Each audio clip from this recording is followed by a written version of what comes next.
just for the next 20 minutes, we're going to go through, I guess, just some basic coaching theory. So we're going to go through, I guess, different learning styles. We're going to go through stages of learning, communication, so verbal, non-verbal communication, planning. So we're going to refer to just a few session plans, QBBA session plans, and I guess what can we do in regards to creating a positive environment within those examples of the session plan. Just to start with, I guess, retaining information. Just real quick up there, so 10% of what we hear, 30% of what we see, 9% of what we do. Quick example. The second slide that Andy spoke about. Does anyone remember the second slide that Andy spoke about? That was one. I don't know, which one? You tell me. Alright, so we've got one person.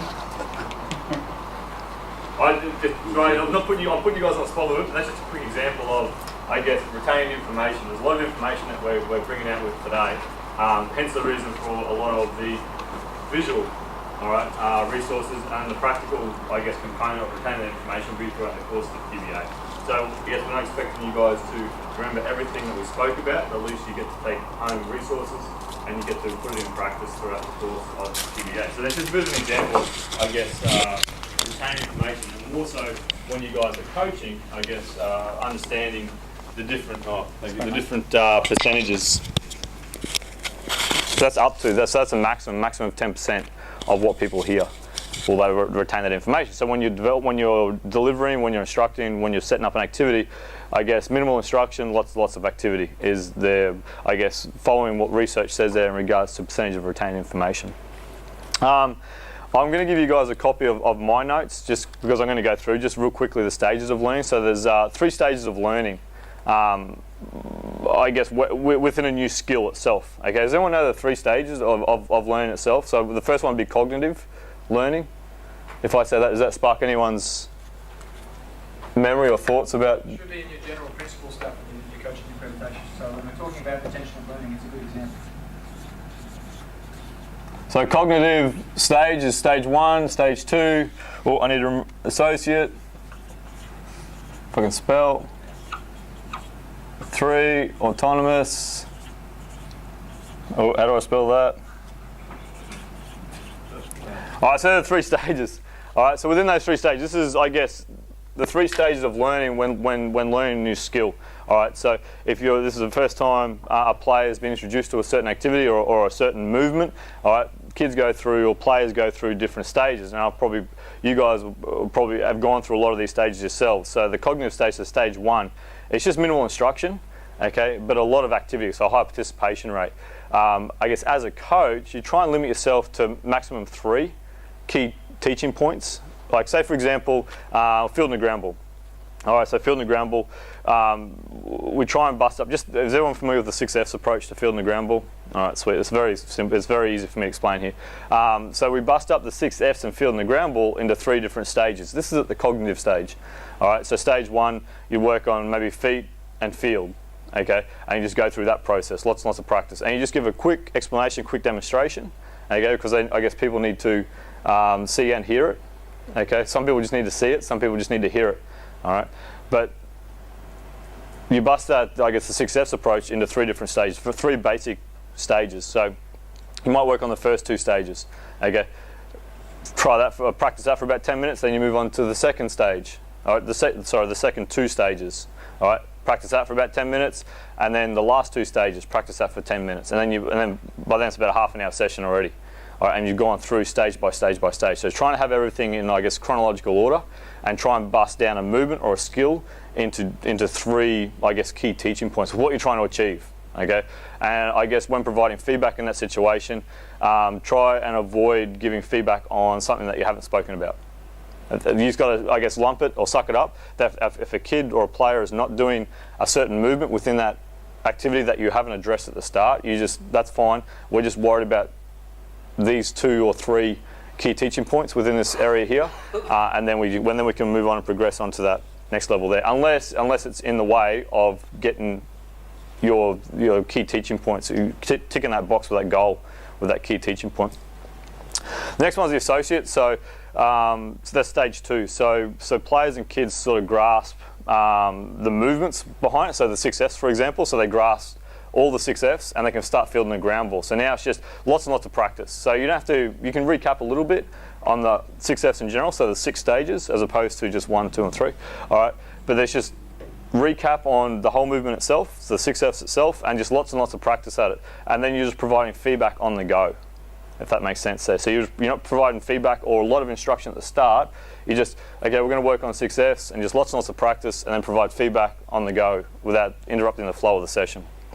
And then the autonomous stage, so stage 3. So that's, I guess, more so the adolescent stage, where athletes just self-adjust. Okay, so now as a coach, we put those players in an environment where they just have to now make a self-adjustment with their swing, with their fielding a ground ball, whether it's a backhand. All right, so incorporate the 6Fs. My apologies, I brought in the swing, but talking about the 6Fs still. So incorporate, I guess, different environments to get out of, I guess, game situations sort of thing, and then the kids just adjust, so the players adjust. So instead of someone just rolling a ground ball or a player rolling a ground ball, you can have someone hit off a tee or soft toss or front toss, and they just hit ground balls and they can just react to that situation. And the players, I guess, learn just through different feelings, different motions throughout that movement there, throughout that activity. I know I'm sort of cruising through this a little bit, but just hang with me. Now, communication. Has everyone sort of got a bit of a understanding? Has everyone sort of gone through that sort of stage? More so this, I mean, we've already gone through this because I just put you guys on the spot in regards to retaining information. Okay, what at the 3 stages? Have people gone through that sort of phase where you've just been introduced to something new, you need a little bit of instruction but a lot of practice, but then as time rolls on you can start self-adjusting? Is that, yeah, so I guess us as coaches, we just need to create environments where kids allow themselves to self-adjust. Now, I guess, especially dealing with this generation of teenagers, quick example, I guess us as adults, what we see as framework, okay, so a framework of movements or a framework or a structure, they see freedom. Okay, so they very rarely would they follow structure to an extent. Follow structure, they would try and explore a whole bunch of freedoms. And Andy brought up the prime example of the playing video games. They just explore a whole bunch of options to get to their goal, as opposed to, no, this is stage 1, this is stage 2, this is stage 3. They're going to explore a whole bunch of stuff. So what we see as framework, as stage 1, stage 2, all the way through, they just see freedom. So we need to create a bit of an environment that allows them to explore different movements, and then they'll, I guess, retain that information a lot better. That's what those, I guess, teenagers are sort of after at the moment. It's just a lot of freedom, and just let me do it, and I'll see how we go. So in that sense, Shane, what can you give them that will help them achieve success? If they don't want the details, what do you give them instead? You create an environment? Yeah. Is that what you're talking about? So we're going to, I guess, as a coach, instead of just... You control the training environment? Yeah, so you can... What specific can you give them? In regards to feet, what do you mean by specifics, mate? Well, what direction can you give them if you have an understanding of the structure of the movement that you want to see? Instead of giving them all of the details of that, what can you give them instead? A lot of examples and a lot of time to practice. Yeah, those things. Or I guess specifically what I'm trying to get at is trying to give them just the outcome. Where are they trying? Oh, okay, gotcha. Yep. So again, if kids in this current generation we know are going to want to just try and explore and do a whole bunch of different things without being confined by specific regulation of exactly how we want to do it, you just give them the outcome and let them work out the details themselves how they get there. But what if it's, like say, thrown, for example, and the kids are throwing whichever way they feel comfortable with and rah. Yep. But that could end up blowing the shoulder. It potentially could, but I mean, without the proper education, I guess we have key teaching points with certain skills and activities and stuff. I guess we've got the bare bones in regards to throwing. So say for example, not stepping straight to your target. Yeah. So it might be out here. So I guess instead of me telling you telling the player to step right there, what could we possibly do, or more so get them to think about what their foot's doing as opposed to the outcome of the result. Which, cone or something. Yeah, there you go. Yeah, so we just create an environment. We haven't said anything. It's just instead of you need to step in a straight line, so just step on this line here or step on this cone here, and then throw to your target, or to advance it, maybe just a bunch of different movements to get them heading towards the right direction. So instead of I guess addressing the body part, or certain body parts, we just, I guess, address the outcome, which is the target or the cone. We need to create an environment to help them with proper mechanics into getting there. That's more what I was thinking of, is the mechanics, that if you let them go too far, I mean, every one of us has seen different pitches throw different ways and Yep. But we're trying to coach these junior kids to do it the right way, And if you let them experiment too much, they'll go everywhere. Yeah, right. And I guess and that's where us as coaches need to, I guess, have those boundaries. I guess, this is as far as I can let them go. But in saying that, if they're having success, which they're going to keep turning up from year to year, if they're having success and they're not hurting themselves or putting themselves in danger, then I mean that's okay. They'll eventually evolve and develop with smoother throwing mechanics the more and more times they do it. That sort of makes sense there. Yeah, I'll give you a good example with that. And we'll talk about this more in terms of developing the thrower and the hitter in a couple of weeks, or the ninth, whatever it is in that other session. But this is a good one when you have, and Shane will be a good one to talk to you about when you have like really young kids playing and they throw with a full-size weight baseball. What do they look like? How do they throw? It's like under here, and they step out the side. And the mechanics of their movement, would you say, are good or bad? Poor. Yeah, they're poor. But you put that same age kid and you give them a lighter implement, what happens? All of a sudden the elbow starts coming up here a little bit. So basically what it means is they naturally, kids at a lower level, even though they have no instruction, quite often throw with much better throwing mechanics that look like a more advanced thrower when they have an implement that is more appropriate to their development level. So if that happens without any actual teaching going on, what it suggests to me is the issue with this particular person that you're talking that has a mechanical limitation is their physical capacity to actually complete the movement in the way that you want it. They're not physically strong enough to move it in the way that you're explaining. So how do you address that? Over time you slowly give them more chance to throw. Slowly over time you progress them back at further in distances, give them more opportunities to practice. Athletes will self-adjust. So it just means that you don't necessarily have to go straight in there and give them all of the information right up front. You can give them an opportunity to learn over time, right? Because that process will happen, and this is, I think, which is what Shane's saying about bunching those F's together and stuff like that. Yeah, and not doing 6 points at once. Give them little chunks of a couple of little things at a time, but you don't necessarily need to. As soon as you see a kid throwing a bit funky, you don't necessarily need to go straight in and say, "All right, I want you to take your elbow here, your arm here, your arm here, blah blah blah."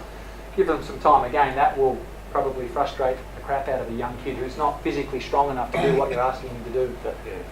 Change the environment, give him some way to have a little bit more success, give him a lighter implement, give him another drill to do, give him something else, shorten the distance, whatever it is, to allow him to have more success in the short term. But as he develops more volume, he'll get better at that movement. Does that make sense? All right, so following on to that, I guess in regards to, we just briefly spoke about, stages of learning and, percentages of retaining information, but more so, how do we deliver this information? How do we instruct? How do we provide feedback? All that sort of stuff. Before we get on to, the verbal side of things, we also have the non-verbal communication, okay? So, we retain about 80% of non-verbal communication. If the non-verbal communication doesn't match up with what we're talking about, it's hard to go about things. All right, does everyone sort of pick up what I was just disinterested with what I was talking about? So non-verbal communication, I did bring a bat in here, I was going to start swinging a bat around, but just non-verbal communication is, kids retain, or people retain 80% of what you're doing. So you need to match up with your movements, with your, positive body language. Okay, kids will pick up. Or for example, if you're talking about fielding and you have a bat in your hand, okay, that's just not matching up with what you're talking about with the implement or the object that you have in your hand is not matching up. So kids are going, well, why has he got a bat in his hand? Or why am I looking out the door while I'm talking at my feet? All right, so just real quick, I just want everyone to stand up and give us an example of poor body language. I'm doing it now. Yeah, there we go, yeah. Yeah, sweet. All right, nice. Everyone look around, everyone see each other. You pinched my hands, the pocket.